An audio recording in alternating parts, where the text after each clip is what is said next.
Well, good morning, everyone, and welcome to Falkirk Council Scrutiny Committee, Thursday, 9th of November. Purpose of scrutiny being that we look at reports that come forward and accentuate the positive and drill down on perhaps what could be perceived as negatives. If in the report, for example, something's red or amber, the first report that's coming up, there's quite a lot of greens in it, so it's fairly positive. So I just thought I'd set the scene for before we start. The first 4 items are for members only. So the first one is apologies. Do we have any apologies?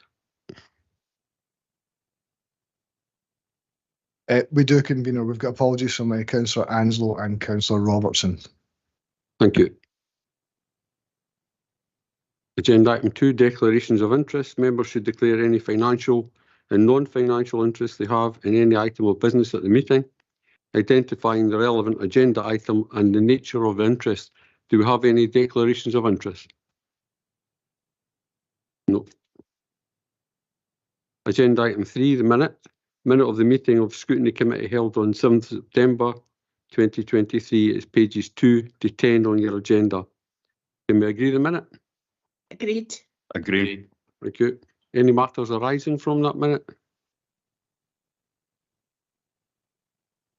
Agenda item 4, rolling action log, pages 11 to 13 on your agenda. Is there any questions on the rolling action log? Councillor McCabe. Good morning, Provost. Thank you. I've just got a couple of wee queries on the rolling action log. The first one, it's ID 629. It's on page 12 of the agenda. And I was just wondering, have we had any update from the executive on the introduction of this deposit return scheme? I realise it's not due until 9th of 11th, 24 next year, so we have a bit of time, but I was just wondering if we'd had any wee update on it at all. Mr. Benny. Thank you for the question. Just to say that a report went to executive to say that given the continuing uncertainty around the deposit return scheme, the council would seek to pursue a new contract for curbside collection of recyclable materials. So if I'm being honest, we await an idea and understanding of the national scheme, and until that point, we're just going to crack on and do our own thing. Smashing, Malcolm. Thank you for that. I appreciate that.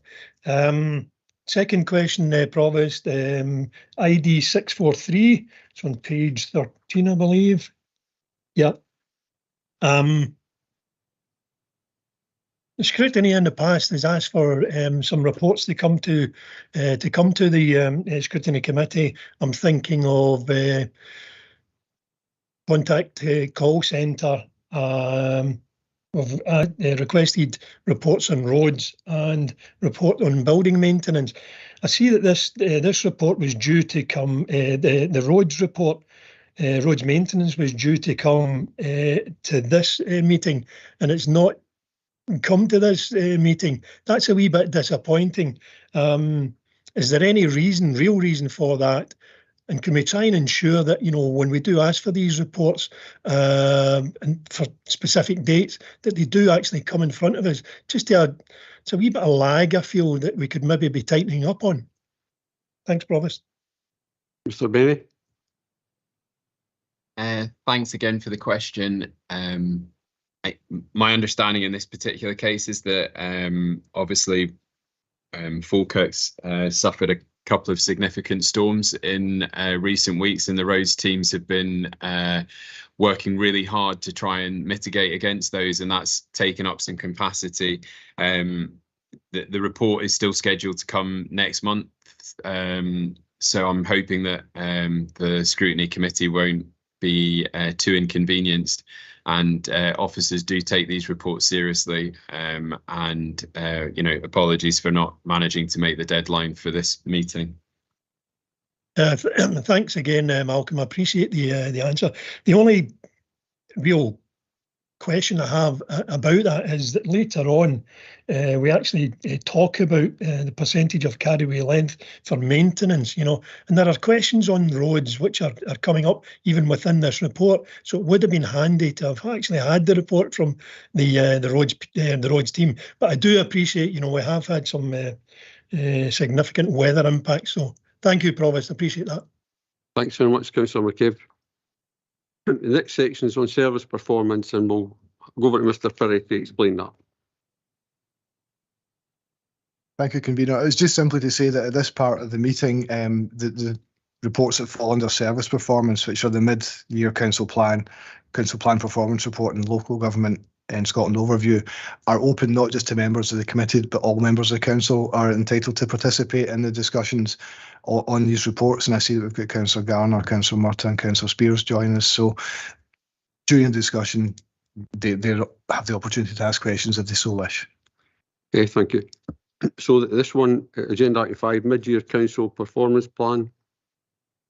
And Mr. Laurie, are you speaking to this report? Thank you. Yes, thank you, Provost, and very good morning to all. So I'm going to briefly introduce the report, and my colleague Rebecca MacDonald, I think, is going to show some of the demonstration of the Power BI and some of the information we have on the website, so that members can appreciate some of that additional and more detailed and up-to-date information, which is available at all times to elected members and indeed members of the public.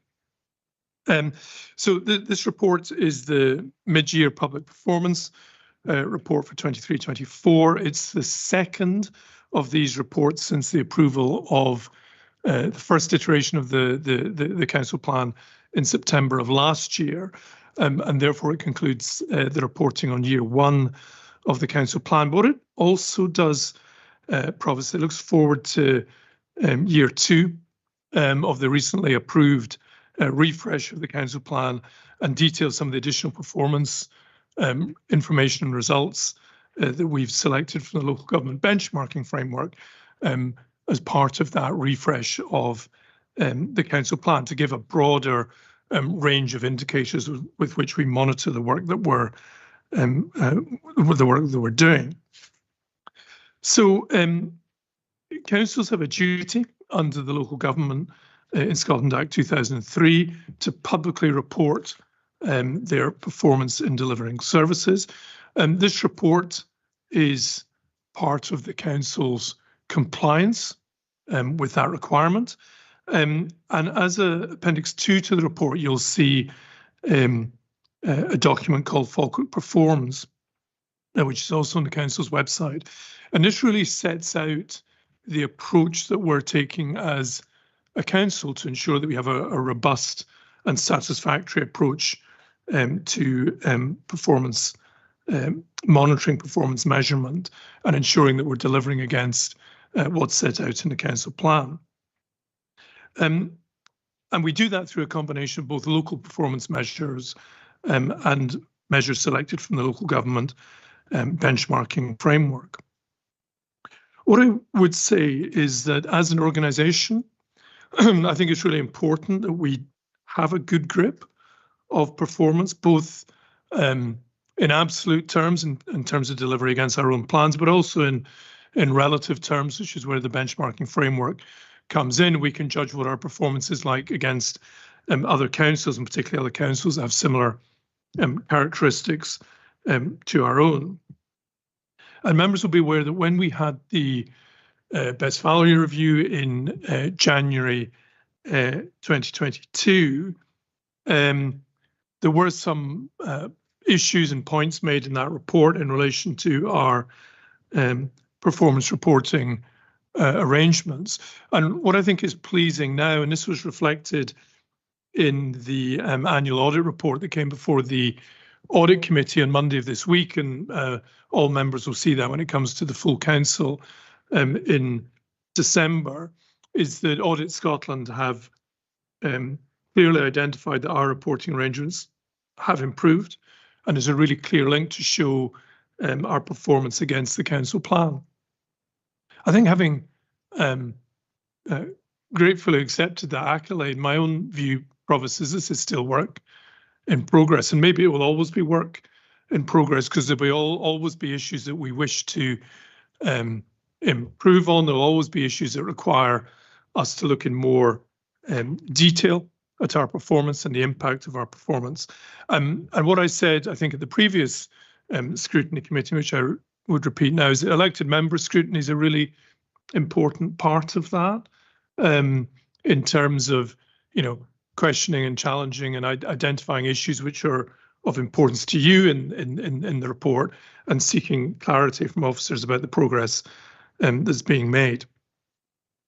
So in terms of the performance, the overview is set out in section 5 of the report and the key findings under each of the priorities and the enablers, and the full details are set out at Appendix 1. There's a lot of detail in there, but there are a range of officers in the call that can pick up any questions which members may have. And I think, just introducing the report, the other point I'd like to make, and I've referred to Appendix 1, which is the detailed performance, Appendix 2, which is FOC forms, which is our approach to managing and improving our performance. And Appendix 3 then sets out the additional local government benchmarking framework indicators, which were included in Year 2 of the council plan. So that's the council plan that you approved in September of this year. So whilst these aren't formally part of the report against last year's council plan, we just thought it'd be helpful to include these in the document. Again, it gives you a sense of our current level of performance in relation to these indicators, and clearly there'll be the next full report that comes forward to this committee in May of next year will include updates on all of the new suite of indicators included in Year 2. So, Provost, that's a fairly brief overview. I'll hand over to, I think, Rebecca now, in terms of giving us a bit more detail about the information that's available on performance on the website. Then after that, myself and colleagues happy to take any questions. Thanks, Kenneth, and thanks, Convener, for having the opportunity to talk to everyone this morning about what we have here. Firstly, good morning, and I also have Kerry Rayburn from the team on the call this morning, who will shortly take us through a demonstration on the dashboard that we have to show the performance for the period covered today. So I just want to sort of set the scene about the position that we have for our performance reporting, particularly the use of the latest tool that we've been driving forward on Powered BI, to use that as a dashboard framework to report performance, not just overall for the council, but in other areas as well. And hopefully you'll sort of start to see how we're pulling all this together to give meaningful, insightful information in a dashboard format that can help us with decision making and performance tracking, and indeed plan for performance improvements. So there have been various demos of dashboards over the last few months. In fact, Kerry did one at Scrutiny in June this year. It was also included in the member engagement briefings and the council plan that we had in August and September. And at one of the recent lunch and learn sessions for members, the education, pupil absence and attendance dashboard was also demoed. So any members that was on that call will have seen some of the features specific to that dashboard. Now, I'm using the word dashboard quite a lot and appreciate that, you know, some of this language may be a wee bit technical, but if we keep it really simple, the purpose of each dashboard is just to make sure that we have accurate, secure, relevant data and insights available at the right time in a way that's easy for people to use and understand, and just make it transparent and it's accessible to everyone who needs it. The dashboards are actually integral to, Kenneth talked about Falkirk Performs, which is the council's performance management framework, and the dashboards are integral to us evolving and making sure our performance management process and framework is as good as it can be. And it is an evolving sort of process that we're undertaking here. A number of dashboards have been produced across the council to date, mostly for internal use at the moment, But you will see today the performance dashboard that's ready for scrutiny to review and for public consumption. And it's embedded in the council web pages, and Kerry will take you through that in a moment. But the work that we're doing in this area is getting some traction and actually a fair bit of attention. So just by means of listing what has been developed, just to give you a bit more information on this, we have originally developed the HR payroll dashboard, which gives us information to analyse what's happening in key workforce areas. There's also one in the management of potholes, which provides a roads asset management officer with key information on how these are managed. And we actually wanted to start work on some of the public-facing version of the potholes dashboard in the coming months, so that it is available to the public so they can see the progress being made in how we are managing pothole defects. And there's been some initial dashboards developed for financial reporting as well. And they are sort of quite fledgling, but they're helping pull together some of the budget information that we need so that it's easier to access and it's timely, to try and reduce some of the lags that we have and some of the information that we have being reported on.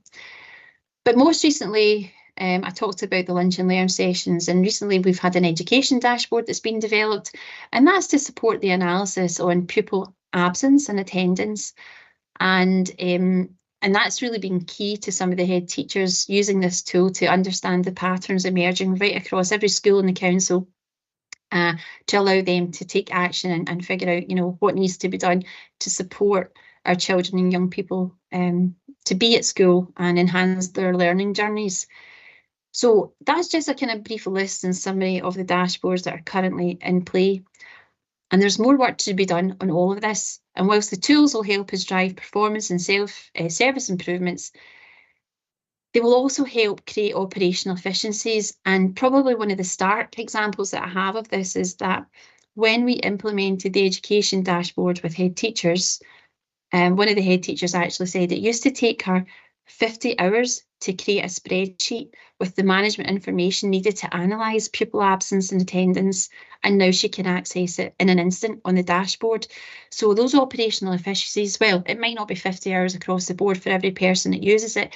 It's just trying to demonstrate how the sort of investment in this work and the end product can really help free up precious time so that we can go about delivering other aspects of what's in our council plan, and indeed our 3 priorities that's in the council plan, and strive to improve performance against all of those. So to do all the dashboard build, there is some technical expertise required, and we're building that expertise as we go. But what we are doing must be right. And I say that because other councils want to mirror what we're doing. And indeed, with the partner organisation who's supporting us build these tools, Falkirk Council is actually running a masterclass at the National Digital Scotland Conference later this month to showcase what Falkirk Council has done. And the work that we've done, particularly on the education dashboard, has piqued the interest of an ITN documentary as well, that's been made through one of our education partners. And they're looking at a way to see if they can help tell the Falkirk story as part of that documentary that they're trying to make, and sort of just showcase what we've done. Now, it might sound like I'm blowing the trumpet a wee bit for what the council's achieved here, and I suppose I am, but I also feel that we need to, because if we want to continue this work, we need to do it in the most economical way possible. And by promoting some of the achievements that we've made in creating these dashboards, we're trying to seek collaborative opportunities, probably with other local authorities who want to make the same developments that we have. And if we can sort of pull together resources, whether they be financial, skills, people, whatever it might be, if there's a way of pulling that together, then we need to kind of showcase what we're doing, get people to come on the journey with us and see what we can do. I think we're also trying to attract some other external funding sources as well, so that we can do a bit more investment and take this all forward to enhance what we have by way of data and information to support council performance improvement, as I said, and indeed enhance decision making. So that's the position in the here and now about where we are in this dashboard journey and the use of our Power BI tool. And convener, Kenneth, if it's okay, I'd like to just hand over to Kerry now to do a demo on the latest iteration of the performance dashboard that we have that supports the report that we have under review today. So Kerry, can I hand over to yourself? Thank you, Rebecca. Yeah, there is a link in section 5 of the cover report in your papers today to the dashboard. You can also navigate to the dashboard via the website in the Falkirk Performs area of the site. You can just click on the green button here and the dashboard will load. So the dashboard, we've kept the layout quite simple and quite easy to navigate. It shows each of the council's 3 priorities across the top here, and each of the 3 enablers across the bottom. So users would click an area of interest. So for instance, if you wanted to look at education, you could click the icon here for priority 2. And you're faced with a drop-down menu. So clicking on any of these success measures will give you some more information. The action statement, or the we will statement in the council plan, is auto-populated at the top of the page here. And then it gives you the target that we're working towards, the result for the period, and the status achieved. So this one is target achieved. And it's indicated by a green line down the side here. We also have target just missed, which would be amber, or target red, which target not achieved, which would be red. If you want a little bit more information, there's a new button that we've created since last time when we demonstrated this at Scrutiny in June, and that's the trends button. So this is the place that we will demonstrate performance for all indicators going forward, and we'll build up that trend data over time so that you can see how something is performing. If you click the back button, and an indicator is one of the local government benchmarking framework indicators, there are 2 additional buttons to be had here. One is a button where you can compare performance with the Scotland average figure. So you can see here is the Falkirk figure in red, and down below in blue we've got the Scotland figure, and then there's data over time, so you can see how both have performed over time, which is really helpful to understand where we're at the moment. Again, click the back button. There's also another button here for LGBF, or local government benchmarking framework indicators, that allows you to compare with similar councils. So family groups are dictated by the Improvement Service, and those are councils of a similar size, similar demographics, and they're helpful, sometimes more helpful than looking at the Scotland figure overall. So you can see here we've got one of our family group performing better than us when it comes to literacy for P1, 4 and 7 pupils. Then we've got Falkirk, and then we've got the other councils in our family group. So that is just an overview of one of the indicators. Obviously, if there's other areas of interest, you can click the icon and do the same for those. This is, again, a work in progress. We are looking at keeping it nice and simple. We could have laid out percentages here, or, you know, more statistical information, but I think it keeps it nice and clean. And if you want to have any more information on how to use it, a one-to-one demonstration, or if you have any questions or builds for the dashboard, then please do get in touch with either Rebecca or myself, and we'd be happy to take that on board. I'll pass you back to Rebecca now. Thanks, Kerry, for that demo. And just to reiterate the offer, you know, offline, we would be happy to show you the other dashboards as well. The other dashboards do contain some sensitive information, so not appropriate for, you know, broadcast, I guess, at Scrutiny today, but we can do behind the scenes demonstrations of what these other dashboards look like as well, so you get a real feel for what's being developed here and the information available and how we sort of want to move it forward. So please take us up on that offer if this is at all of interest to you, but it's certainly the way forward. And as I said earlier, we are a wee bit of the envy of other councils. They want to have something similar. And I guess, you know, that's the journey we now need to go on and do it in the most economical way, as I said earlier. So with that, Kenneth, convener, I'll hand back just maybe to open for any further questions. Okay, thanks very much, Ms MacDonald. I'd like to ask a question. We see the performance information based on success measures at Scrutiny, but that's a standalone set of data. When will we see a more integrated performance report that shows these success measures linked in with financials to show the overall cost of performing at certain levels?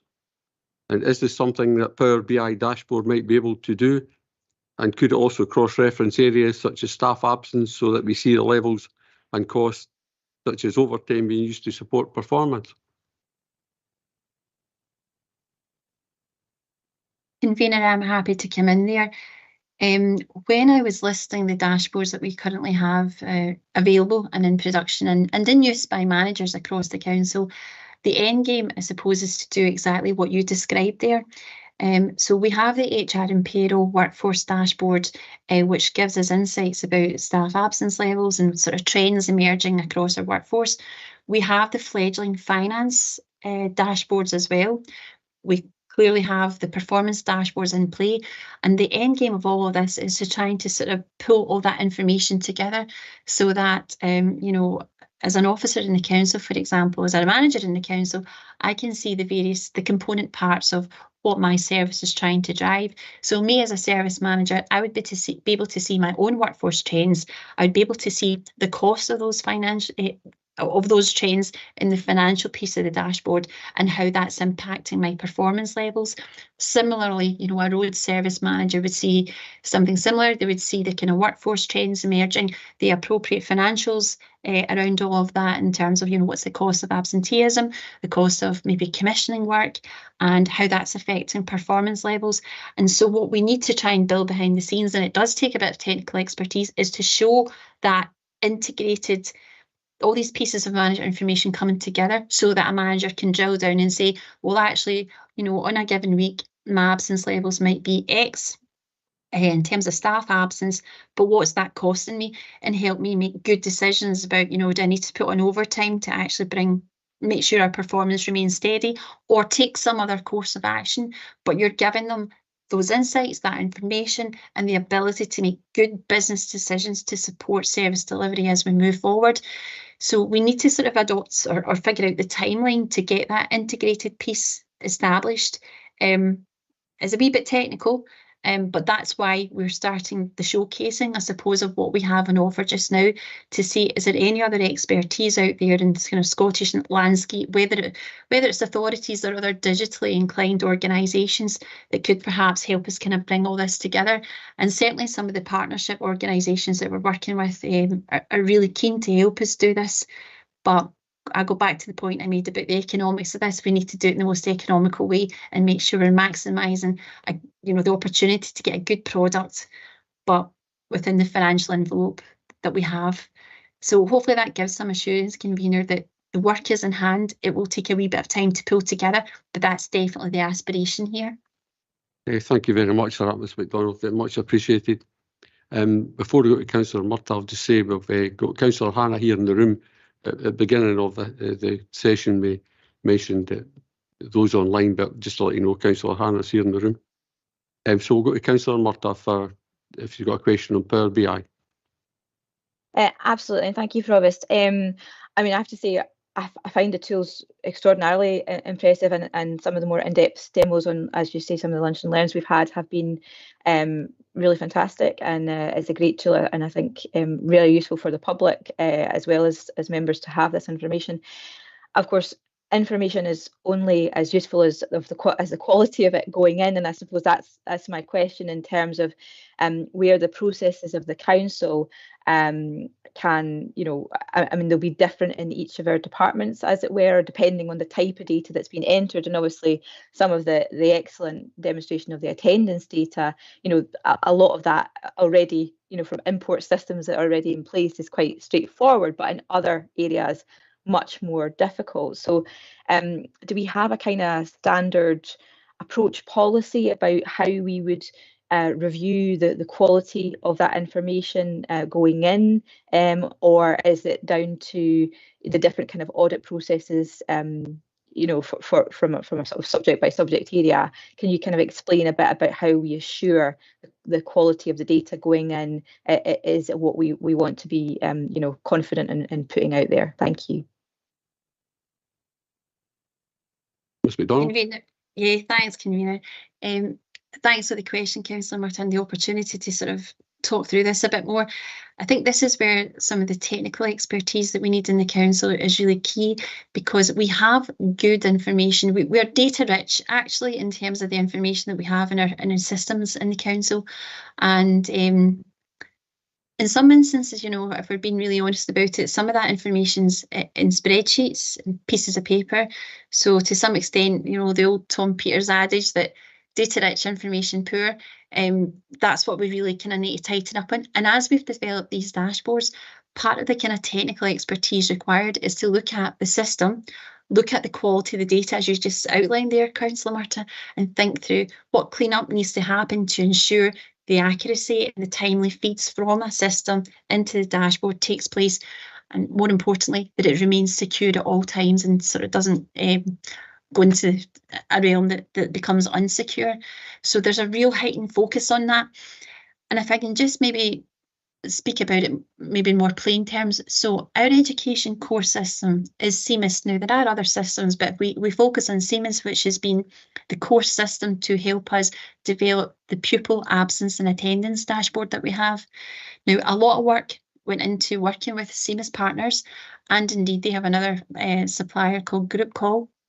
The council and our other partners called SWORD. Sounds quite complicated, but actually it's taken 4 organisations to look at the CMIS data and make sure it can come out in the dashboard with that sort of assurance, security, accuracy and timeliness that we needed to produce these dashboards. So part of the process in this kind of Power BI journey is just to do exactly what you said there, Councillor Marta.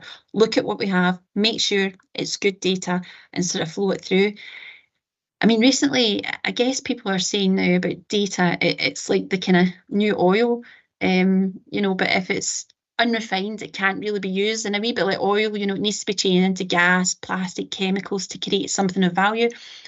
And I suppose that's what we have here. We are data rich, in some pockets, perhaps information poor, but it's how we take that data and make it into something valuable, do a changeover that gives us something insightful like the dashboards we're trying to develop.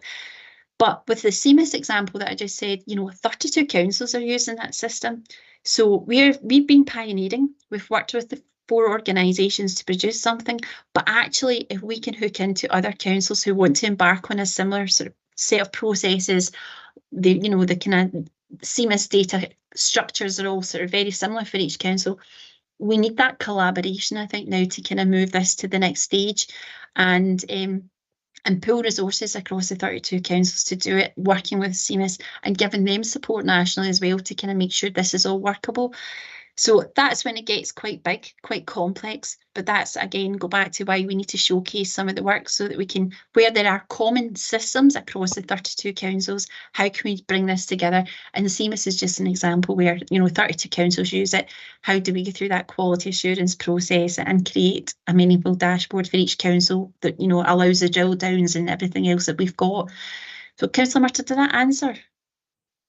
It does. It's helpful. I think it's kind of whether, I suppose it's like if you think about the local government benchmarking framework and how that's pulled together in that kind of, you know, consistent measuring the different local authorities that are grouped together in a different way. So to make it relevant, you know, you can pull that data together, make it relevant. But I do remember in a previous scrutiny committee, perhaps my first, about a director saying that they didn't have any confidence in the metrics that were actually there being relevant to this. So it's that way of saying, you know, it still has to be relevant, and we have to have an overall understanding that the quality that's going in into these excellent systems that are so useful has that behind. So I would suppose from a scrutiny point of view, it would still be really important when individual reports come forward that there's an understanding about how that information has been collated and reviewed to make sure that, you know, it's robust when we come to the comparison, or else if we lose confidence in the data that's there, then it's difficult then to take forward things which that data says. So I suppose it's just to make sure that we have that consistent approach across the council, and that maybe, you know, because I always felt like the local government benchmarking framework report, when it comes, is a really difficult thing to pick out individual things. But when the service things come to scrutiny, that we can maybe have something that says, right, well, this is how it's going to be feeding into the dashboard. This is how it's been quality controlled, so that there's that clear robustness of the data that makes it usable and the confidence. So, but your answer is really helpful, and I think in general this concept really helpful to councillors and to the public. So thank you for your report. Thank you. Councillor Spears, do you have a question on Power BI? I do. Data rich, information poor. What a statement, Rebecca. And by the way, I think you're giving a tremendous presentation today. There is nothing really mentioned about performance. And let me use roads and potholes as an example. We are at the sharp point of public reaction. We've got to walk the streets and hear people's opinion, and performance seems really poor. I get constant daily reminders about potholes in the roads, and it can take us months sometimes to repair them, especially on strategic parts of our infrastructure. Will there be a whole data feed out on performance? McDonald? Thank you, Councillor Spears, for that question. As I say, the Roads Asset Manager Officer uses an internal dashboard to track the performance of tackling pothole situations as they arise. So he's got that at his fingertips. But what we need to do is try and move that into the kind of public domain so that the public have access and sort of see how these things are progressing.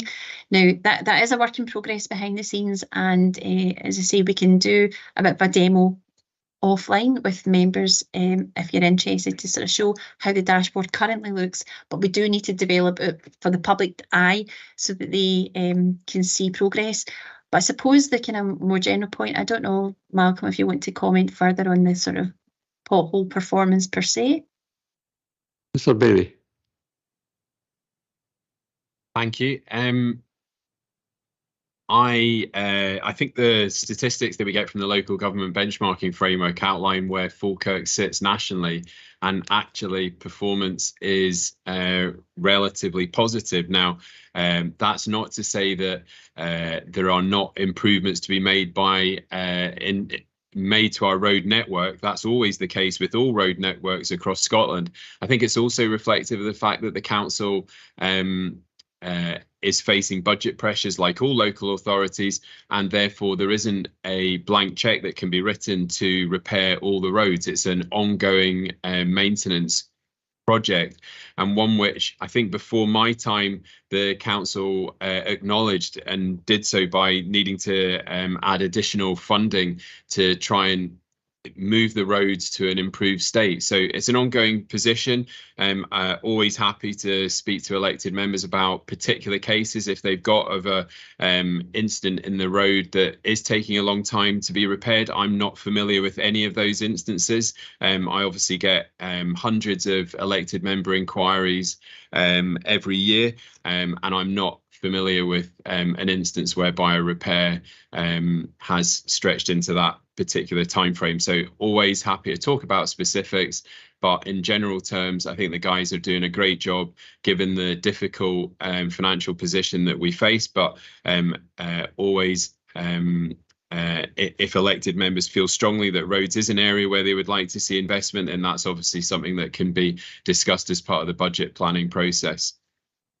Thanks, Mr. Benny. Any other questions on Power BI? Thank you. Could I make a suggestion that in the front of the public dashboard for this, that you actually have a definition of what constitutes a pothole? Because I have, like all the other councillors, I have a full caseload of potholes. Yeah, Councillor Forrest, could we maybe try and stick to Power BI rather than getting a debate about potholes on roads? Okay, it's just a lot of it is delamination, but I really welcome the dashboard. I think it's going to be a very, very positive step. Yeah, thank you. Thanks very much, Councillor Forrest. Now, I agree with Councillor Forrest. I think that this will evolve over time, and we'll get real-time data, and it will be good data that's presented to allow us to make proper decisions based on factual information in real time. So we'll now move on to questions for the mid-year public performance report, the council plan. I've got a question. Page 6 in the supplementary agenda, table 1. The overall percentage for target not achieved has changed from 21 to 24%. How does the council ensure this does not continue to slide further?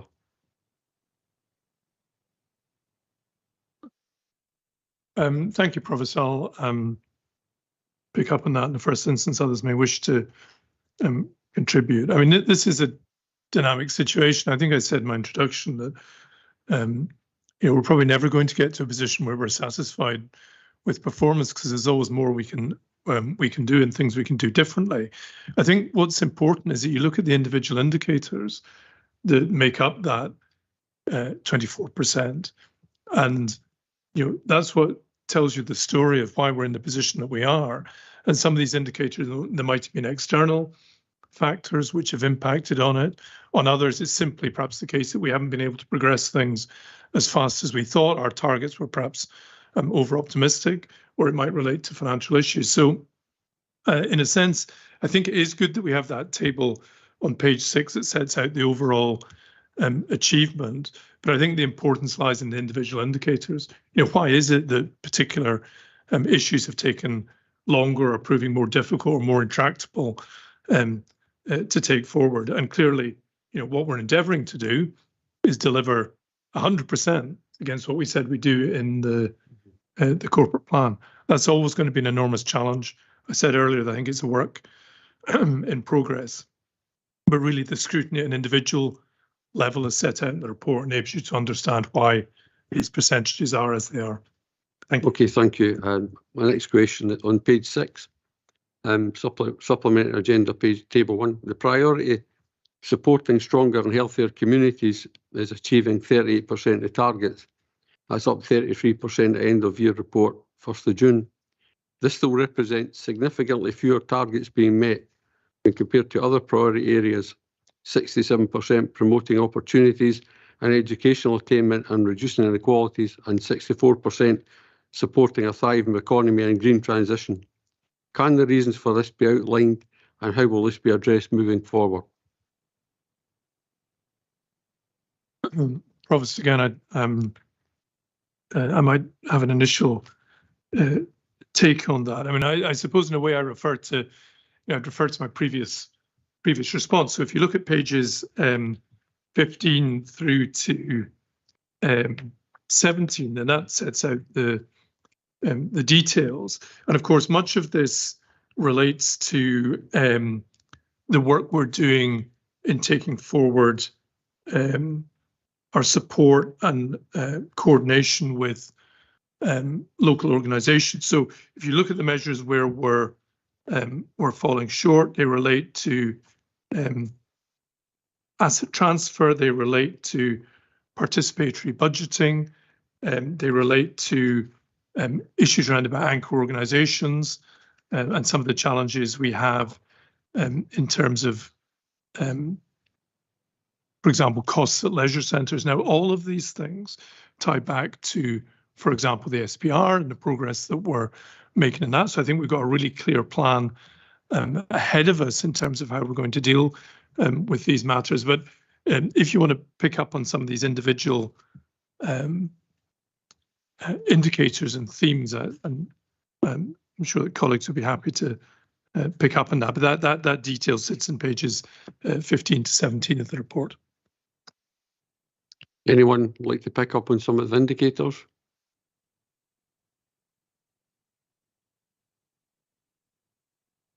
Councillor Forrest. Page 16, referring to the we will coordinate and develop the way that we inform. The progress update refers to improvements to be implemented in phase 4. When is phase 4? What are the improvements and how are they anticipated to impact the overall percentage? Yes. Okay, thank you. Ms. Algie? Well, given that Karen's offering, I'll give her that opportunity. Happy to do so. Yeah, thank you, convener. So phase 4 is phase 4 of our community choices, work, and that has now commenced. It has launched. So that's part of the work that we're now doing to encourage community participation in the Community Choices project. And members may recall the report that was submitted to committee previously on this. I think it was the executive that considered it, that showed we've made really good progress in improving engagement through Community Choices. So that's where phase 4 comes in, and we've developed that to learn from all of the previous phases. So this would be the last phase of our work on Community Choices, and there is an improvement in terms of the percentage of budget that has been made available for participatory budgeting. There's a separate piece of work which is also now looking at ward-based budgeting, which will help us to further develop approaches to participatory budgeting as we go forward. So that would take place after we've completed phase 4, and that's probably where we are on that particular indicator. I hope that helps to answer that. It does indeed. Thank you very much. Thank you. We'll go to Councillor Binney, then Councillor Hannah. Thank you, Provost. I just want to say thank you for this report. I do know an awful lot of work's gone into it, a lot of your time, a lot of your commitment. Anyway, I do have a question. Page 9 of the performance report.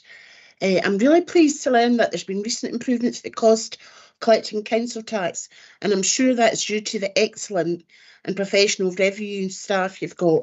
Though, in comparison at 5.21, the gross rent arrears measure is below 14% of the rent due, and national recovery activity continues to be inhibited. So can you elaborate why the process of collecting council tax has improved and not the collection of gross rent arrears? And why is this nationally inhibited? I think I do have the answer, but I'm not sure. And can you elaborate on the challenges, and is equal resource spent to balance collection of both? And I do have a note on the qualities that actually is related to this. And you've said that we don't have an EPIA, whether respective or not, but I need to know that to understand the groups that are struggling financially and highlight the areas to support more. So to me that would be relevant if there's gross rent arrears. Thank you. Thanks, Councillor Binney. We'll go to Ms Algie for an answer. Yes, thank you, conveners. So first of all, the resources for both council tax collection and rent collection sit within our Housing and Communities Division within Paul Ferguson's team. So that work is undertaken with an appropriate level of resource to pick up that first point. In terms of the collection of rent, there is definitely a reduction there, and we are seeing that issue come about due to the cost of living crisis. It's not unique to Falkirk, as you would assume. It's definitely not unique to us. We have, however, taken some steps, and we recently launched the new support package to help those who are in rent arrears. So that launched in June, and we're working through that with families who are in rent arrears to see how we can support them. The important thing, I think, to note is that as individuals take up that offer of support, they're also given advice about benefits that they can claim and other support they may be able to achieve. And I think in the whole scheme of things, to try and tackle what is essentially about the cost of living crisis that we're in, that's a really important part of this, as much as it is about supporting the collection of rent, which is really important to the council and to our housing arrangements. So I hope that helps answer that. Thank you. Thank you, Ms Algie. Yeah, regarding that support that you're giving to people that have got rent arrears, is it possible we could have a measurement perhaps in 6 months' time? Because the way I see it, people got rent arrears, we don't want them to have further rent arrears. So if they're getting support, we as councillors have to see some progress and improvement in that. So I'm not sure if 6 months would be enough time, or perhaps a year, coming back to see the progress in this matter. Yeah, thank you. we are continuing to monitor the collection of rent arrears. So although this is, you know, part of the 6 monthly report that you see, and it will continue to be part of that. So when we next do an update, that would still be in there for you to review and to see where we are with rent arrears. But in an operational sense, we are looking at that all of the time to look at what other support we can put in place to assist those who are in arrears with their rent. So there's a lot of work taking place there. So I hope that answers the question. Yes, it does. Thanks very much. Thank you. Thanks very much, Councillor Binney. We'll now go to Councillor Hannah. Thank you, Provost. Going back to the pages 15 to 17, in particular page 17, where it says that support and safeguard children where protection concerns have been raised. The measure that's used clearly has come up red because of our failure to meet that measure. But the narrative says that it's no longer seen as a true measure of keeping children safe, and it's going to be removed from the plan going forward. Now, I do recognise that there can be situations where the data that you're collecting isn't actually measuring what it is you're trying to get at. But I would wonder if someone could say a little more about what's going to replace it, because we clearly have to have a measure to replace that one and not just remove it and say, let's not bother measuring it at all. Yeah, thanks, Councillor Hannah. Ms Algie. Thank you, convener. Yeah, we have actually taken that measure out within the new indicators that are in the council plan agreed in September. Now that's because there are new child protection arrangements locally, so it means that that particular indicator isn't now appropriate to measure, but that's not to say we've not got other indicators in there that assist us in that, on that basis. Now I can get some information to Councillor Hannah separately on what that information is, but that's the reason for taking it out, and it's because of those new procedures for child protection. Thank you, Convener. Thank you for that. Clearly, yes, I would be interested in seeing the details. We just need to be assured that there are true measures that are being used. Mr. Lloyd. I just wanted to say that as chair of the Public Protection Committee, which oversees issues around about child and adult protection, amongst other sensitive issues, we do have a pretty substantial range of indicators which we monitor and look at on a quarterly basis. So I'd say that, you know, as a service, Children and Family Social Work is very on top of that. I mean, it's a service which, as all members know, is under huge pressures and has really significant challenges there. But both the Child Protection Committee itself and the Public Protection Committee keep a really close overview of that. And as Karen says, what we've done is we've got different indicators which we brought into the new version of the council plan. I think they're more appropriate. I couldn't tell you off the top of my head, Councillor Hannah, what they are, but it is an area where we do have a lot of data. We do keep a really close eye on that. Of course, there's rightly and important a very high degree of scrutiny in relation to it. Yeah, thank you for that. Yes, I mean, I am aware of what has gone on. I do get reports through the IJB as well in terms of public protection. It was just the way in which it appears in this particular document was perhaps a little unfortunate, and I'm sure that can be corrected. Thanks, Councillor Hannah. Councillor Aitchison. Yeah, thanks, Provost.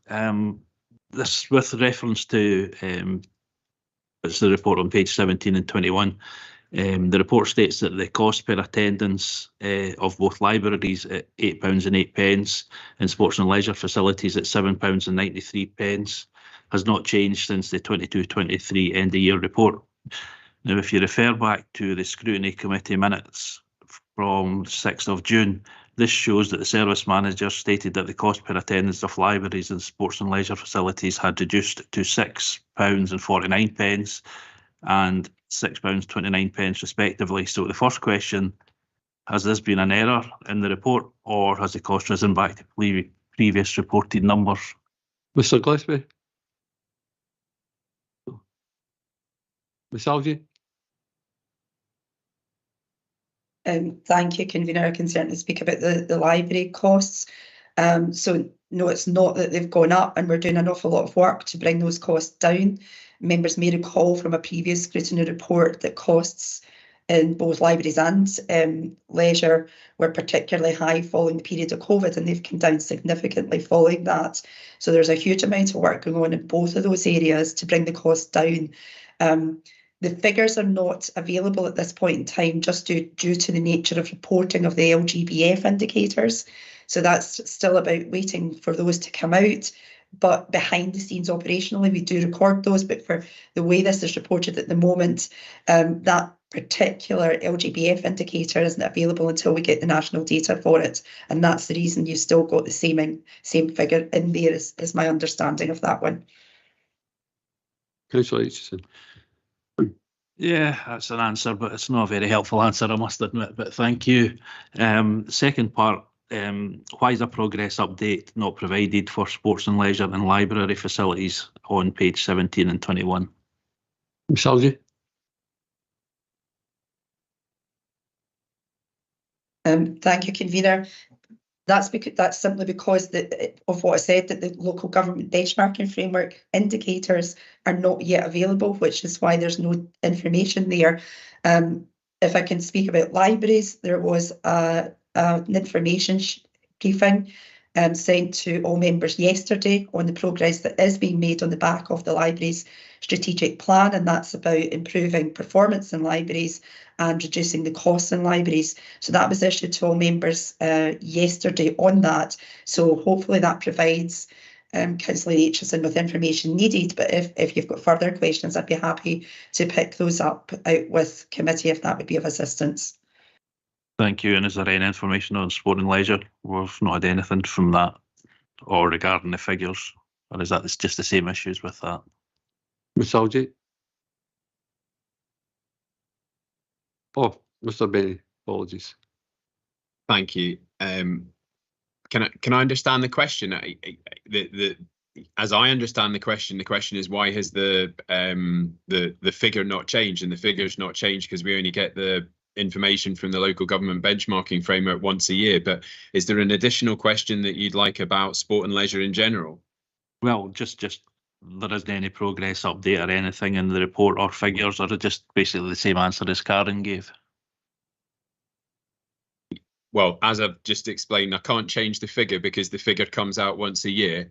The progress update is clearly that we have an ongoing strategic property review that's looking to rationalise the council's sport and leisure estate, and in doing that, that should reduce the cost per visitor significantly.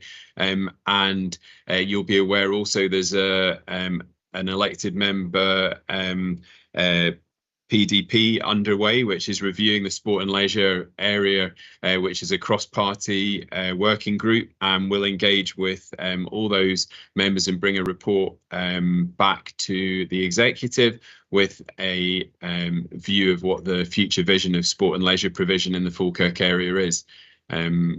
Hopefully that's enough of an update on progress. Yeah, I'd still maybe like to ask both of you. I know you says there's an annual figure and this is given 6 months. If I can compare this back to June, when the figures were £8.08 and £7.93, and it's reduced to £6.49 and £6.29 respectively for both areas. Would you anticipate it to still be low, or would you anticipate it to go back to the original level in the yearly figures that will come? Ms Algie or Mr Benny? I'm not keen to speculate. I think that the attendance figures, as I understand them within the sport and leisure area, are positive, and we're making good progress to get back to a position that we were in before COVID. But those figures aren't in front of us, and I don't think it's sensible for me to speak in detail about predicting what figures will be. They'll be what they are, and then we can talk about what they are when they're in front of us. Yeah, I'll just leave it at that, because it's perhaps maybe something that maybe even shouldn't have been in the report then if we don't have conclusive figures. But thank you. Yeah, thanks, Councillor Aitchison. Could I just make an observation that Yeah, sorry, Provost. The figures show £8.08 and £7.93, and a previous report, Mr Gillespie said the figures are dropped to £6.49 and £6.29 respectively, but this report still shows £8.08 and £7.93. So is that just an error in this report? Mr Lawrie. Thank you. I mean, two things. I think it picks up on the point that Councillor Aitchison was making as well. So the figures that come from the local government benchmarking framework come annually, and these are the figures we've reported.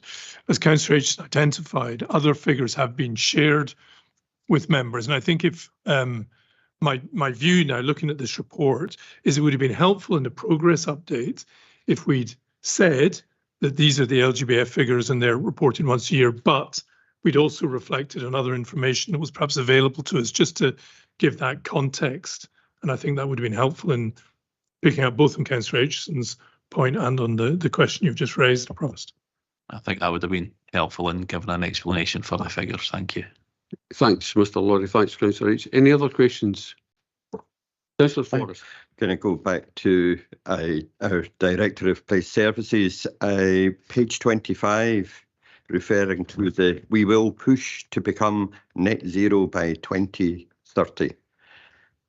Could Mr Benny explain what the target value of 3.61 refers to in this?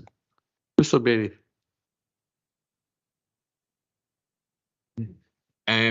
Thank you for the question. I don't have the specific detail that you're looking for on that question. I'm happy to get the relevant officer to give you the specific emission information that you're requesting.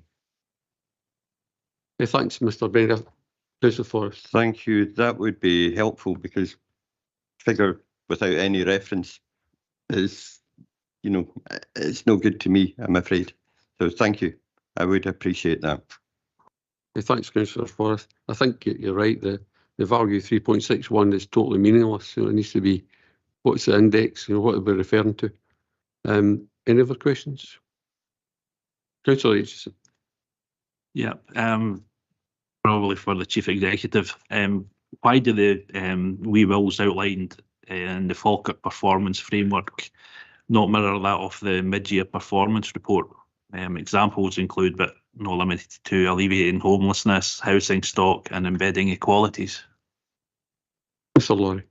Yeah, thank you, Provost. So members will recall at the September council meeting, we refreshed the council plan. So this is an update on performance against year one of the council plan. And in Falkirk Performs, we're setting out the new we wills, which are in the year two of the council plan. So that explains the discrepancy. Falkirk Performs is dealing with the most up-to-date information. This is a retrospective report on year one of the council plan.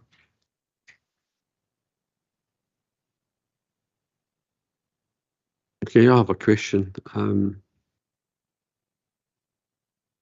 Page 57. The quartile percentage for the priority supporting a thriving economy and green transition is trending down when relating to the local government benchmarking framework. Does this suggest that the council is simply maintaining standard while other councils improve? And is the Director of Police Service satisfied that progress is still being made? Mr Benny? Apologies, could I just get the page number again? I missed that at the start. Page 57.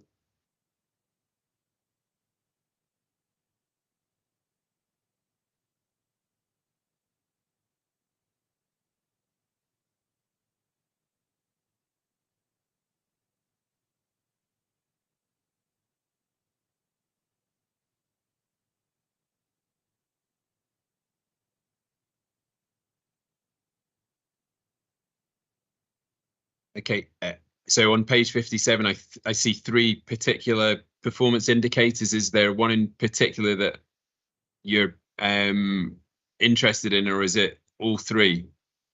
It was all three, actually. Right, okay. So procurement spend on local firms is something that the council's committed to improving, but it's not something always in the gift of the council to achieve, because you need to find firms that are able to deliver the services that the council's looking for, and that they can do that at a competitive rate. So that is a work in progress. The GVA per capita, my own personal view would be that there's been some significant decisions taken by the council in the last 18 months with regard to the growth deal, the tax increment finance scheme, and the impending fourth Green Freeport, which offer a lot of positivity about the direction of travel for the Falkirk area. So I'm keen to that we reflect on the positive direction of travel there. And with regard to the percentage of total household waste recycled, that is something that all councils have struggled with following the COVID period. But I am confident that we can continue to push on that and improve performance in the coming years. Okay, thanks very much, Mr. Benny. I've got another question. Page 16, referring to the we will encouraging the development of a strong and independent third sector. The success is measured against the increased establishment of anchor organisations across the life of the plan. However, the progress update states that the term anchor organisation still needs defined. How can this be a competent success measure if there is no definition for the term? Ms. Algie? Yeah, thank you, Convener. Convener, this is one of the indicators that we have amended for the new plan, recognising that it's probably not set out within year one of our council plan appropriately, just as you've outlined. So for the council plan as we go forward, we have amended that. But just to give members the reassurance as well that we are working within our communities teams. I think members are aware that we have a new community manager who is now working with colleagues and partners on how we develop more support and indeed an anchor organisation or organisations out within our communities to provide that support. So work is definitely ongoing. There's also, as members will be aware, a PDP that will commence shortly on community engagement that will also consider these types of matters. Thanks. Okay, thanks very much, Ms. Algie. Any other questions? Councillor Binney, did you have a question on workforce? Did you mention that at one point?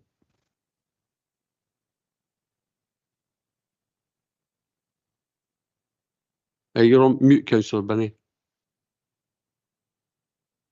Actually, I've got two questions, but it's not in the performance report. It's actually on the local government in Scotland overview.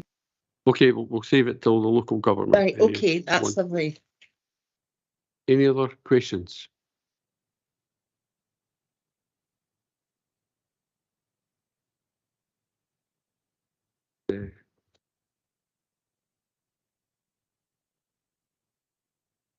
Recommendations.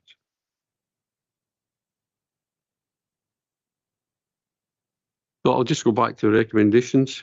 It was recommended that Scrutiny 1 notes the report and scrutinises the Council's 2023-24 mid-year performance plan. 2 notes the updated performance management framework Falkirk performs. 3 notes additional information for the selected local government benchmarking framework performance results, where more timely data is now available, which will be reflected in the Council's public performance report going forward. Can we agree the recommendations? Member? Agreed. Agreed. Thank you very much. We'll just now have a short comfort break, maybe 10 minutes, and we'll go to the local government one. Thank you.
So.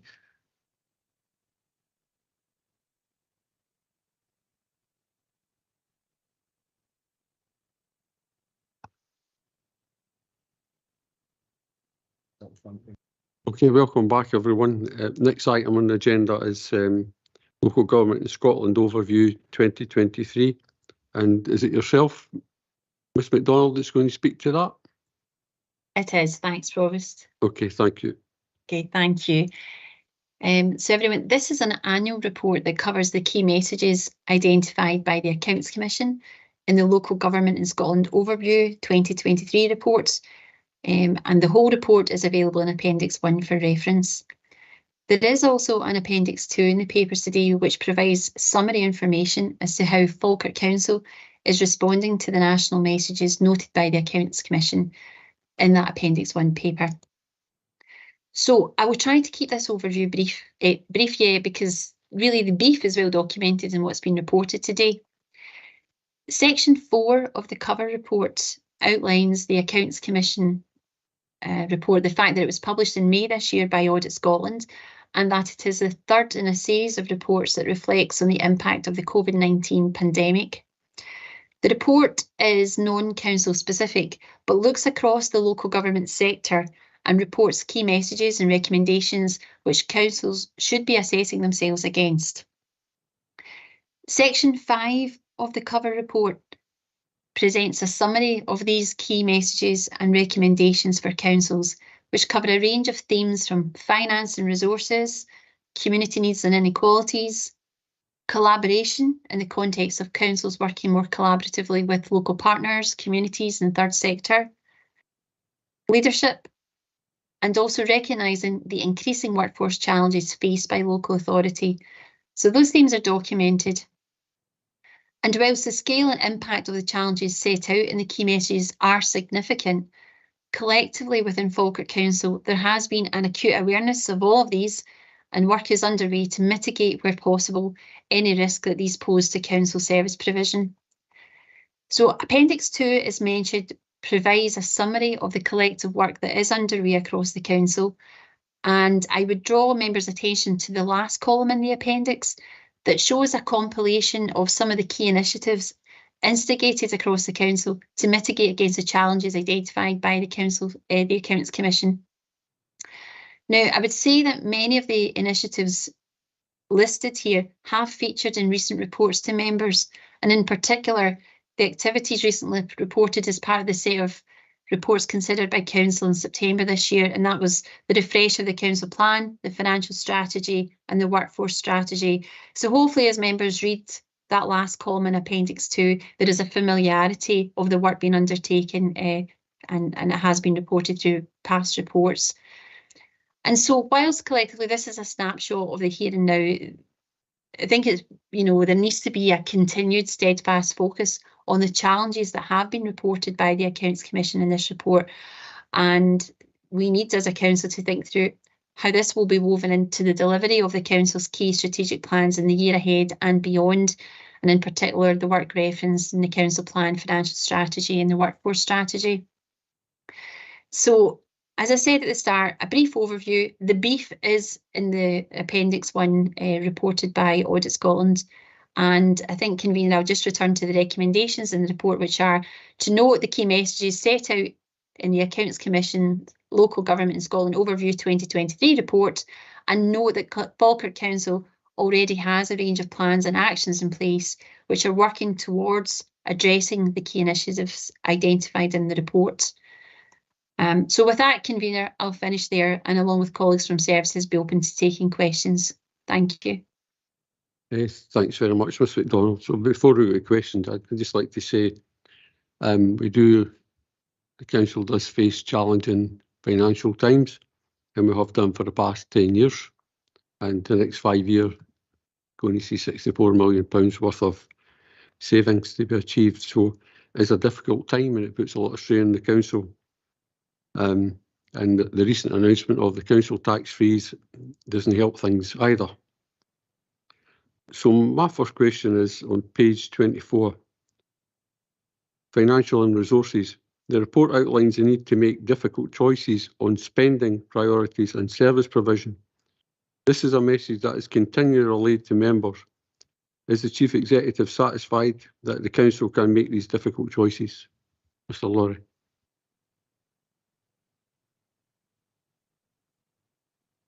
Thank you, Provost. I suppose the honest answer to that is no, not entirely.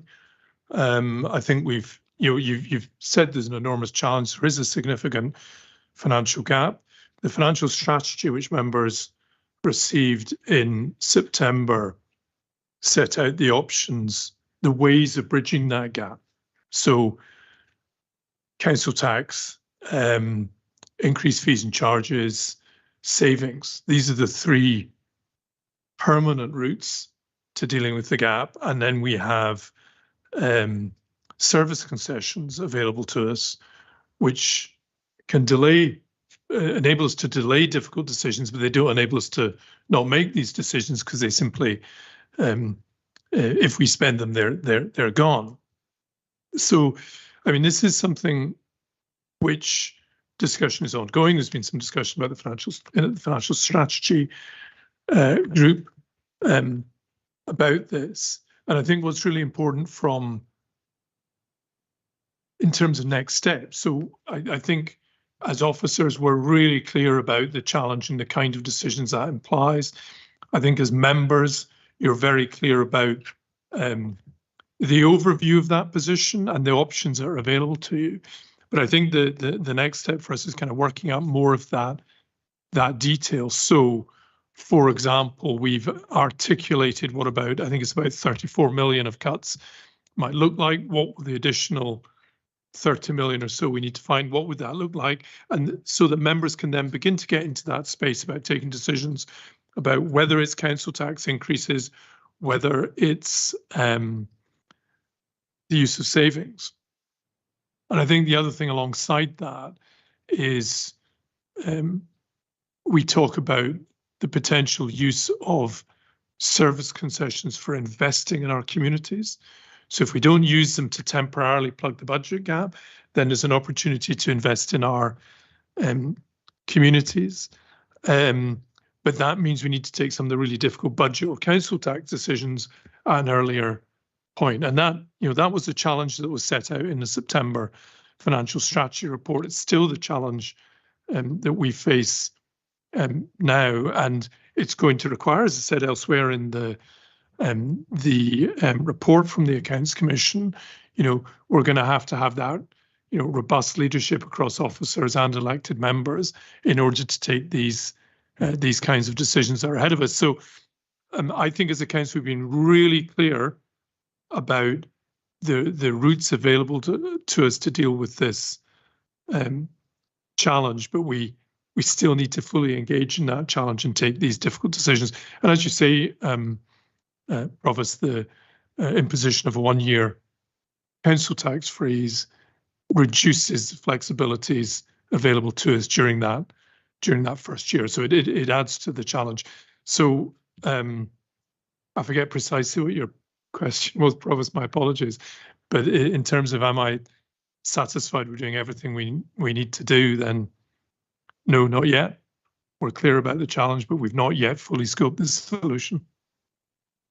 I think it was partly about making these difficult choices, I think that probably councils will have to make a decision once they're presented with the choices. So there's a lot of work to be done. My next question is the Chief Executive satisfied that the actions and plans already in place cover the recommendations set out in the overview from the Audit Commission? Yeah, thank you, Provost. I mean, there's nothing in this overview report which comes as a surprise to any of us, I don't think. I mean, there's a very clear shared view, I think, across local government about the nature of the challenges that we all face, and across the country and in different local authorities, there might be differences in terms of the very particular pressures that individual authorities face. But broadly speaking, we're all dealing with the same challenges. And by having and Rebecca referred to that suite of reports that came forward in September, by having a really clear sense of what our priorities are, by having a very clear sense of our financial strategy, the challenges ahead of us and how we have to deal with them, and also by through our workforce plans, because the the overview report does talk in quite some detail about the kind of workforce challenges that have emerged post-COVID and some of the uncertainties we face in that space. So I think we're doing a good job in terms of our shared understanding of the challenges we face and our strategic approach to dealing with them. As you said yourself just a minute ago, Provost, it's about the decisions then that need to be taken in order for us to make that progress. And that's an enormous challenge for us, as it is for all councils. Yeah. Thanks very much, Mr. Laurie. Other questions? Councillor Richardson. Excuse me. Yeah, it's probably, I don't know if Amanda Templeman's on the call or not, but if not, it'll be Karen. So thank you. To provide an outline of how the council tax freeze sits within the ethos of the Verity House agreement and the impact it will have on the council budgets, please. Who would that be? Miss Algie? Was Miss Templeman on the call? No, she's not. No. Okay. So happy to pick that up. So at this point in time, we don't have the detail of the council tax freeze and what that will mean for the council. There's a lot of work getting done nationally. And once we have that, we will present information to members, and it will ultimately be for members to make a decision on the council tax as part of our budget planning process. And at the moment, there's work being done on how councils can be recompensed for the council tax freeze, what that means in practice, and what, importantly, we need to understand what that means for the council. We would hope that we'll get some information on that around the time of our budget settlement being known. That's almost at the end of December, so that wouldn't be available to be shared with members probably until the new year. It's still not clear, though, if the detail will be there. So we'll just need to wait and see what we have by that point in time, and we'll keep members appraised of that. Thanks. Okay, thanks very much, Ms. Algie. Councillor Richardson. That's fine, thank you. Yeah, we'll look forward to getting the figures to see how much more it's going to add on to the budget cuts. Thank you. Yeah, thanks very much. Councillor Hannah, did you have your light on? Right. I did indeed. I put it off because I think it sometimes causes feedback. Thank you, Provost. I'd like to kind of refer to page 61 first of all, just following on in terms of the council tax freeze issue. And there's been talk about difficult decisions for councils to make. I'm inclined to say that they're more like impossible decisions rather than difficult ones. It's a question of the frying pan or the fire. And obviously the council tax decision has stoked the fire somewhat. But looking at page 61, the Audit Scotland report said quite clearly that actually councils can achieve far better results when they're given more fiscal flexibility. And I wonder if the Chief Executive might be able to say a bit more about the impact on flexibility that the recent decision has had and how far that's going to give us the ability to decide on whether it's the frying pan or the fire. Mr. Laurie. Thank you, Provost, and thank you for the question. You'll recall that when we brought forward the financial strategy, we had three scenarios in relation to council tax. We had a kind of a base assumption of 5% and two other illustrations. One was 7%, one was 9%. Of course, this whole issue about the more that council tax is raised, albeit we recognise that has a significant impact on people locally, the less we have to take in terms of savings from services. So that balance is a critical one. And in terms of member decisions,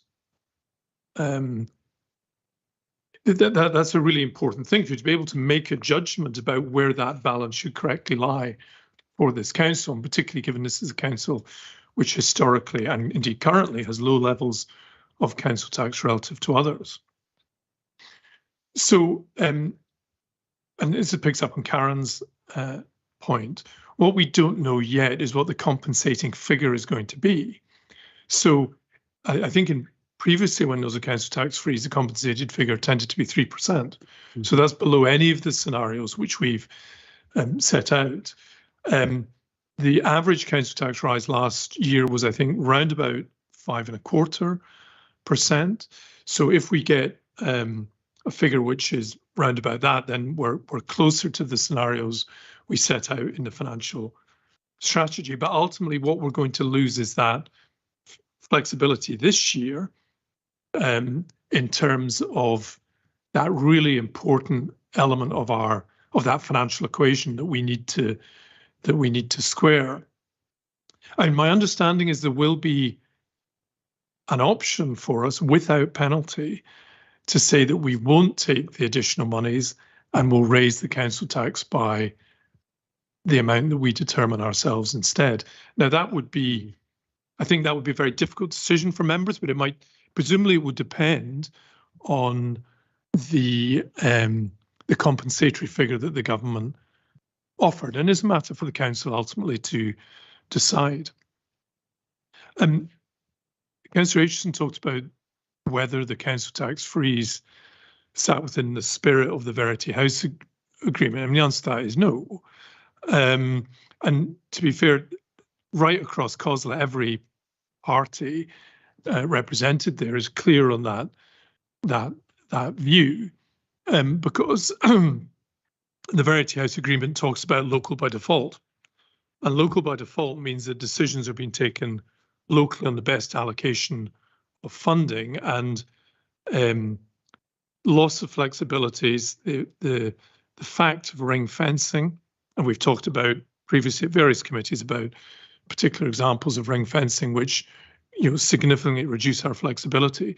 So the spirit of Verity House agreement certainly suggests we will have greater flexibility in future years. The 1 year imposition of a council tax freeze reduces that flexibility in the short term. Thank you. I have a couple of other questions. Do you want me to do them now or come back later? The next question I have is about on page 66 of the report. There's a reference to the Policy Development Panel and reference to a community planning conference. Now, I'm on the Community Planning Partnership and have been since June last year. And since I've been on it, the first meeting, I think it was, that of the Community Planning Partnership, there was discussion about the idea of this community wealth building event.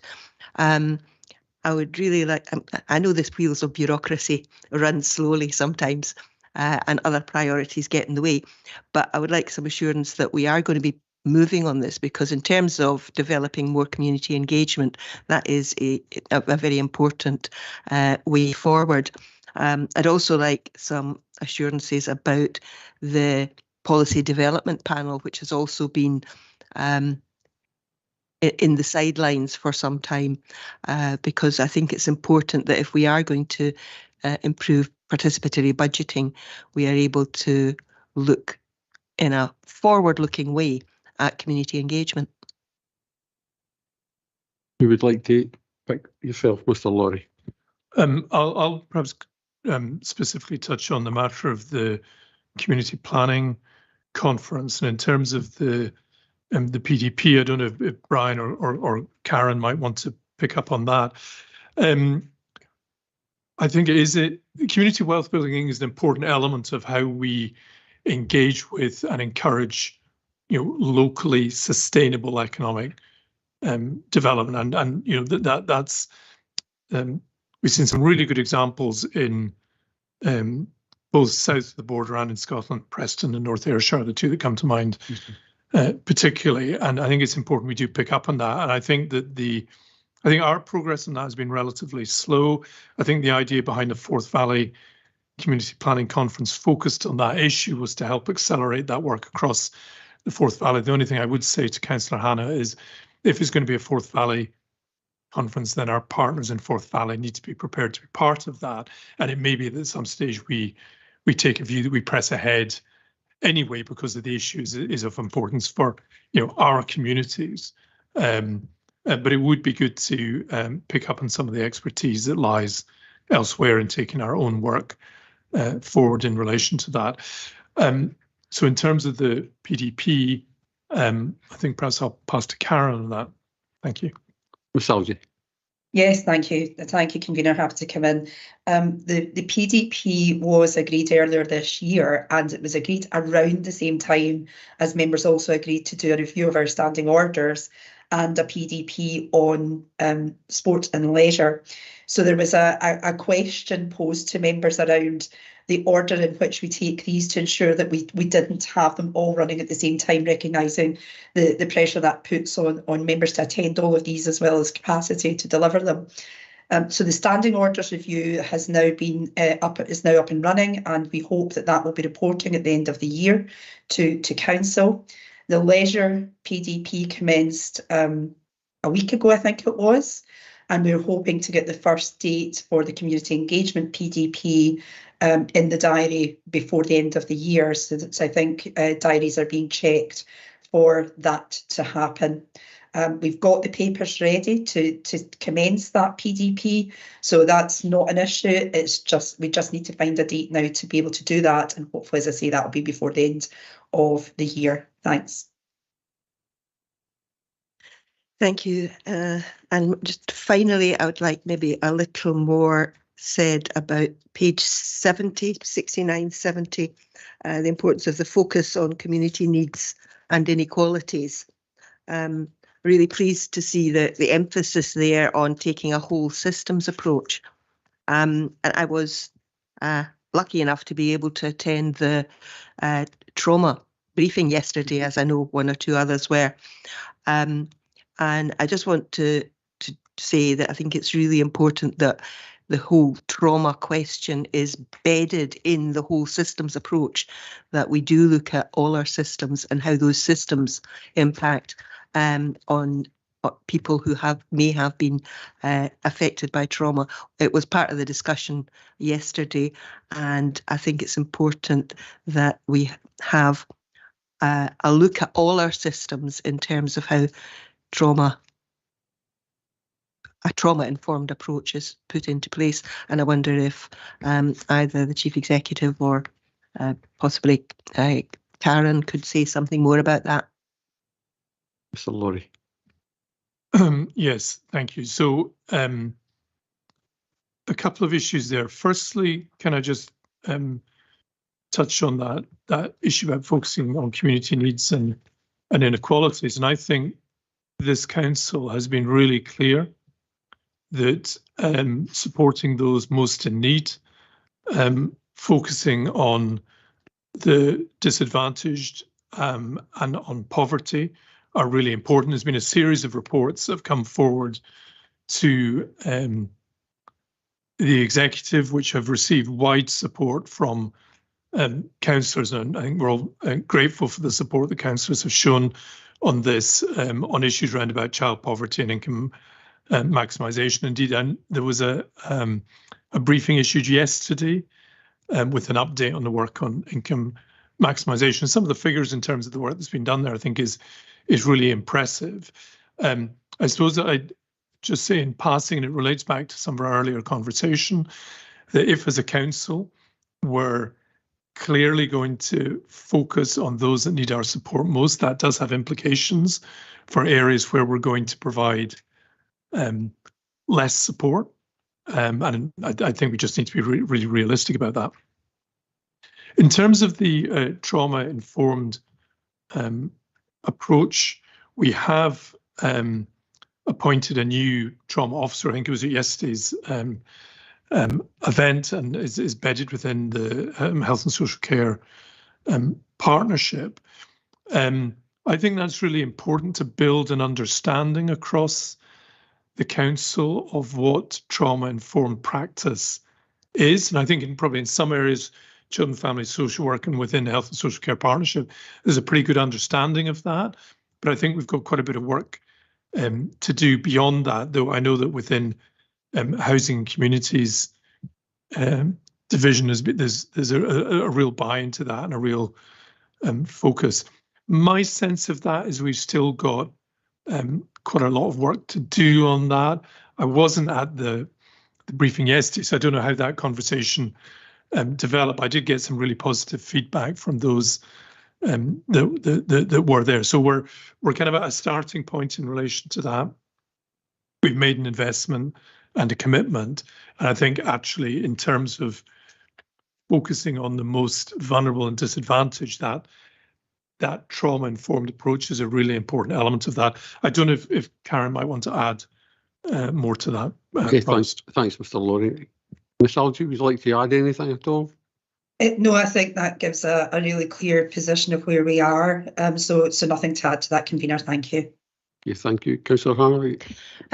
Yes, thank you for that. Sorry, I should have started, and I meant to start by complimenting officers on the child poverty strategy and the income maximisation strategy, which have done a lot in terms of focusing on those who are the most needy and those who are affected by inequalities.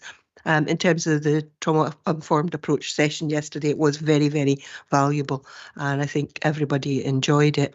But it also did, as all these things do, bring up questions about the systems within the council which don't cause trauma, but may not be reacting as positively towards people who are affected by trauma. So it was in that context. So thank you very much. Okay, thanks very much. We'll now go to Councillor Forrest, or was it Councillor Binney first? Councillor Binney first. Thank you, Provost. Actually, I have two questions, both quite different, but I'll start with the first one. We all know that people make folk at council, all the staff, all the members, all our management, all working together.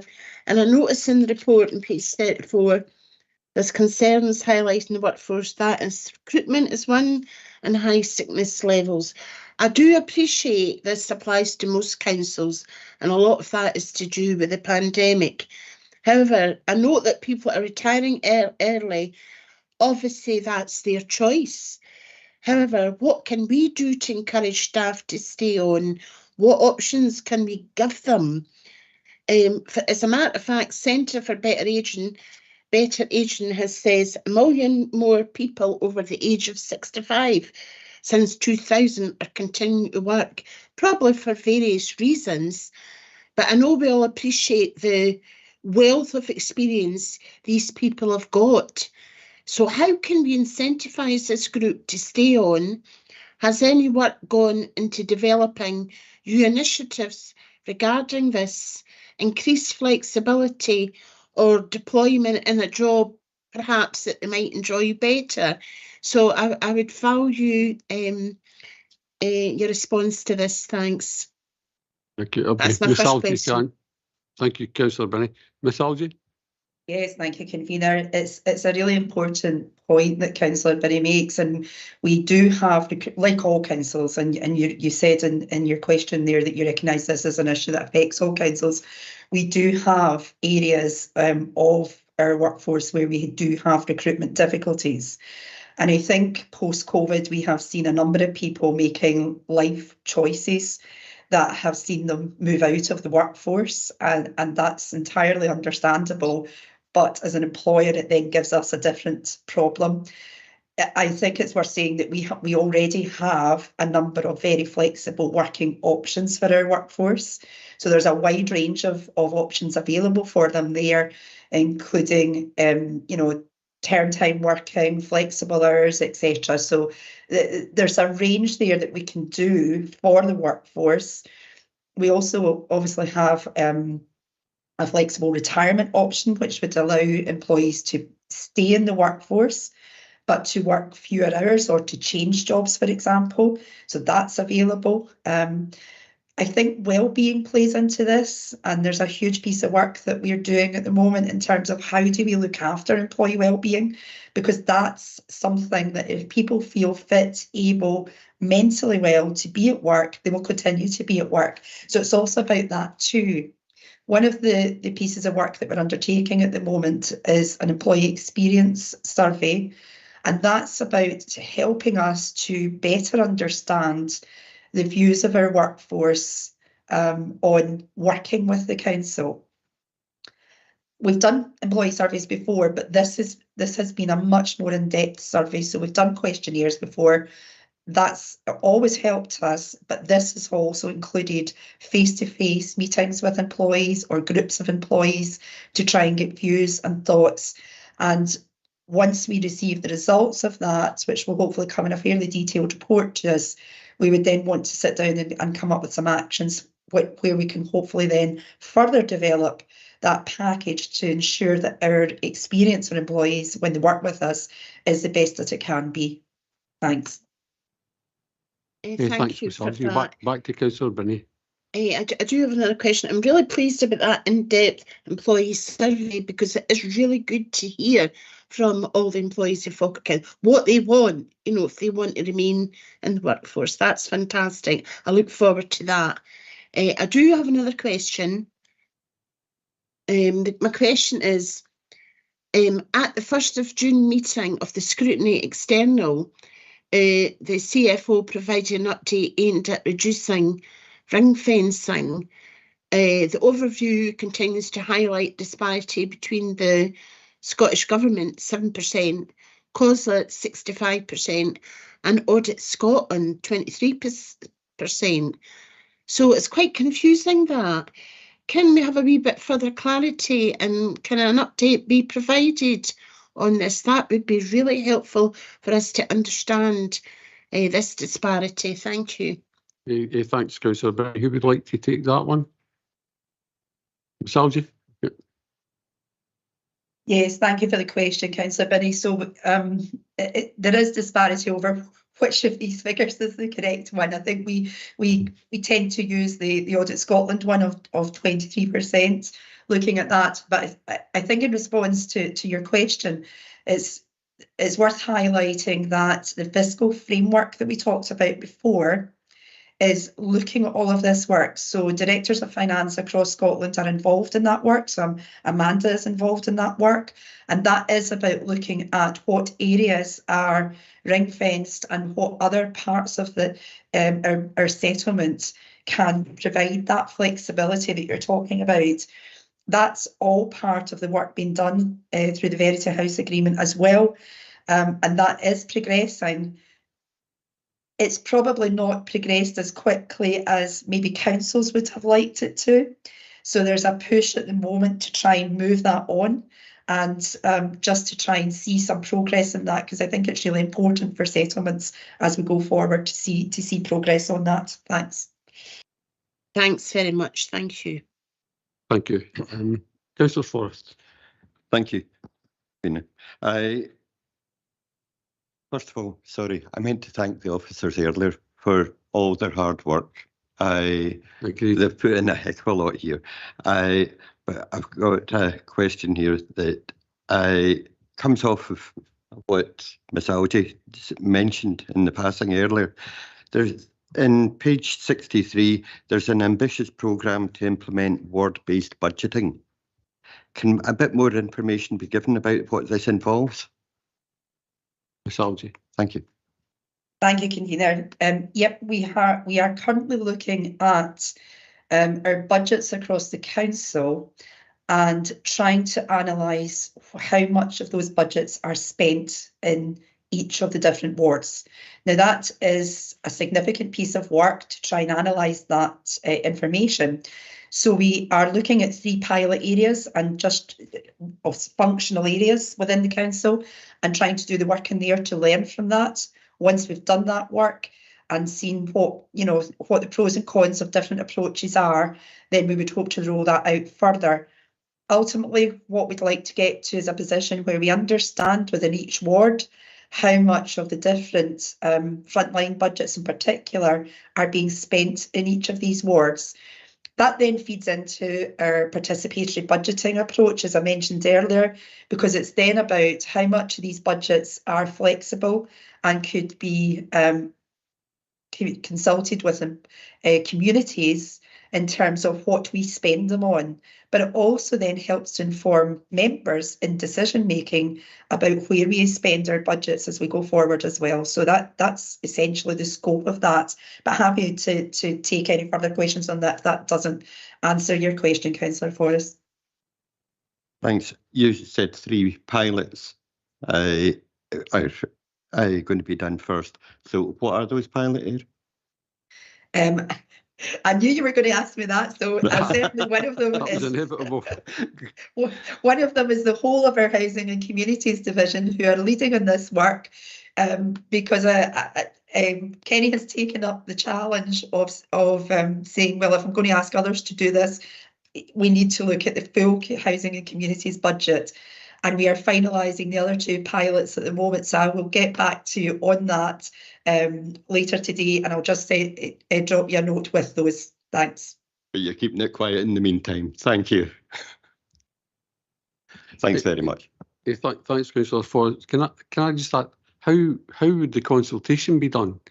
How would we're not going to put a leaflet out or a consultation form to every household in the ward, but how would that be done? Was it with community groups or? Yeah, so there's a lot of, sorry, Convener, there's a lot of work to be done, first of all, on analysing the budget information. Then we need to work out what amount of those budgets, what value of those budgets can actually be flexible enough to be put into participatory budgeting, because it won't be all of the budgets. Now, a really simple example would be, even if you take the housing budget, we already consult on that and on the use of that, but there's certain amounts of that budget absolutely required for maintenance, etc. So we cannot simply say to communities, well, here's the whole of that budget. So we need to work out how much can be put forward for participatory budgeting purposes. We would then look at different methods of community engagement. We have a new community engagement system that we have just installed. It's a very powerful tool, and it may be worth us just doing something to let members see that at some point. Yeah.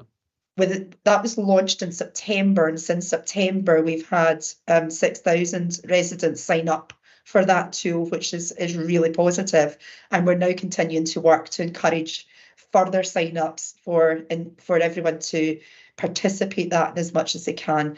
Now, that also recognises, though, that not everyone will have online access to participate in that type of engagement. So there would also need to be service-specific types of engagement depending on what we're consulting on. And some of that may be face-to-face meetings, some of that may be leaflet drops. It will be specific to each of the areas and as relevant to each of those areas, recognising the different needs out in the communities as well for that. Thanks. Thanks very much. I think it's important that we reach out to different people than the sort of normal, well, the community groups who are people who have now been doing it for a long time and might, dare I say, have their own agenda. So it's if we can reach out to different people who've maybe never been engaged before to see what their views are. And would there be consideration for areas of higher deprivation? Would there be a different amount goes to these areas, or how would that work? Thanks, Convener. I think we're at too early a stage to properly assess that at the moment, because we need to work out what the spend is in each of our areas first. Yeah. And once we've done that, it may tell us that there is actually a higher spend in some of those areas of deprivation. But if not, then there's a decision ultimately for members to take when different budgets come up for consideration and different options come up for consideration. There's a decision then for members to take about where that spend takes place. And that's about using the ward-based budgeting information to help inform decision making as well, if that makes sense. Thanks. And is this to ask communities what they think should be in their ward? Is that what's behind it, really? We can identify the spend, but is it down to communities with that 1% to say how that 1% should be spent? Thanks, Convener. Yep, essentially that's what it's about. So if you take the Community Choices programme that we have on participatory budgeting at the moment, that's where the community engagement part is essential to getting views on that spend. It's how we then mainstream this into our normal budgets with that 1% spend, and helping communities to engage in how we actually make some of that, where we spend some of that money. So that's essentially what participatory budgeting is aimed at. And the 1% figure is a national figure that we should be striving towards. All of this work is trying to help us to get to that position. Thanks. Okay, thanks very much. Any other questions? Councillor Aitchison. Yeah, thanks, Provost. Under 5.5 leadership, it says that the report recommends, and it's the 4th bullet point, work with the Scottish Government to rebuild an effective relationship.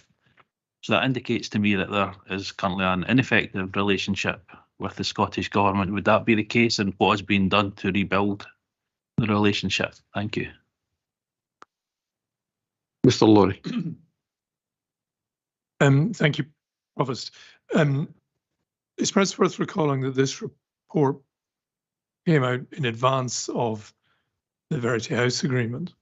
So I think it's broadly accepted that it is important that there's a robust but collaborative relationship between Scottish Government and local government. The Verity House agreement was developed as a proposed solution to that. I don't think any of us ever thought it would run entirely smoothly or easily. We've already spoken about or touched on the issue of the council tax freeze, but the leadership at COSLA, and again, is across all political groupings representing local government, is very clear that we still need to work to try and deliver on the Verity House agreement in partnership with Scottish Government. I think if there wasn't such an arrangement being developed, we'd certainly be looking, we'd be asking for it as a sector. So this report was completed before then. We do need to have that relationship. Verity House should be the solution to it. It's at early stages. It won't be a smooth ride, but it's the best option there is going forward, I think. Thank you. The Verity House agreement seems to have fallen at the first hurdle, but thank you. Yeah. Any other questions on the local government overview? No. Okay, so we'll go back to recommendations. It's recommended that Scrutiny 1 notes the key messages set out in the Accounts Commission Local Government of Scotland Overview 2023 report. 2 notes that Falkirk Council already has a range of plans and action in place which are working towards addressing the key messages identified in the report. Can we agree on recommendations? Members? Agreed. Agreed. Okay, thank you very much. That brings us to the end of the scrutiny meeting, and as Councillor Forrest and others have said, thanks to the officers for all the hard work that's been done compiling these reports and the work that's ongoing all the time. We really appreciate that, and we hope the Scrutiny Committee is a fairly positive place to come and to discuss issues and try and move things forward and improve performance. That's the whole objective here, really, not to be too critical of anyone. So thanks very much for your time, and I hope you enjoy the rest of your day.